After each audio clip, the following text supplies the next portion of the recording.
सिमा हिसाबै नङा जों सिडली हिसाबैबो बुंनो हायो जे सिडली हिसाबै एबार गोबां माने जोङो भट मोननानै देरहालांगोन खारन बिपिएफआ नंखाय खोथा बुंनानै बे ओनसोलनि रायजो राजाखौ गोबां थगायबोबाय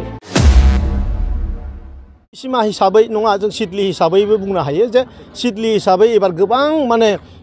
जोङो भट मोननानै देरहालांगोन खारन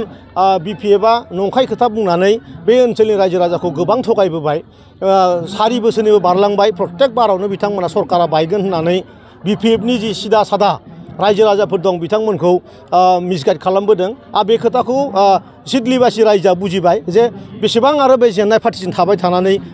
माने सरकारि आसनि माखासेनिफ्राय जों बेसेबां गोजानाव थाबावनो गतिके आं दिनै बे फ्रिलि गासिखौबो खावलायदों गासिबो फैनांगौ आरो बाइ इलेक्शना जिहेतु बिराद गिदिर चेप्टार नङा गभर्नमेन्ट चेन्ज खालामनायनि मेटार नङा सिडलीनि मोनसेल' समस्थिया गतिके जाय बिजाथिया मोजां बे बिजाथिखौ सरकारजों थाखानाय बिजाथिखौ हरनानै सरकारि गासिबो खाबुखौ लानांगौ होननानै आं निसिमानि आरो सिडली समस्थिनि जेसेबां जाहा रायजोफोर दं बेखौ खावलाय मोनसे फोसावथाय बाक्सा जिल्लानि बरमायाव थानाय आसाम स्किल डेभेलपमेन्ट मिशन सेन्टारा नोंथांमोननि थाखाय मोनसे गोजोनथाव खौरां लाना फैदों बे समाव बरमायाव थानाय आसाम स्किल डेभेलपमेन्ट मिशन सेन्टारनि फ्री स्किल ट्रेनिंनि रेजिस्ट्रेशन खालामनाय हाबाफारिया सोलिगासिनो दं बेनिखायनो आसाम स्किल डेभेलपमेन्ट मिशननि फ्री स्किल ट्रेनिंखौ लानो गोसो जानाय सुबुंफ्रा गोबाव सम खालामालासे गावनि मुंखौ थाबैनो रेजिस्ट्रेशन खालामनो हागोन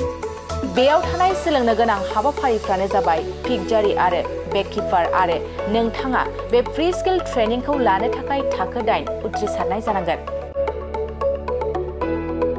नोंथाङा बेसेन नाङै मुं थिसननायजों लोगोसे बेसेन नाङै जाग्रा आदार आरो थानायनिबो सुबिदाखौ मोननो हागोन लोगोसे रेजिस्ट्रेशन खालामनायाव गोनांथि जानाय माखासे डकुमेन्ट्सफोरानो जाबाय 2 कपिस पासपोर्ट फट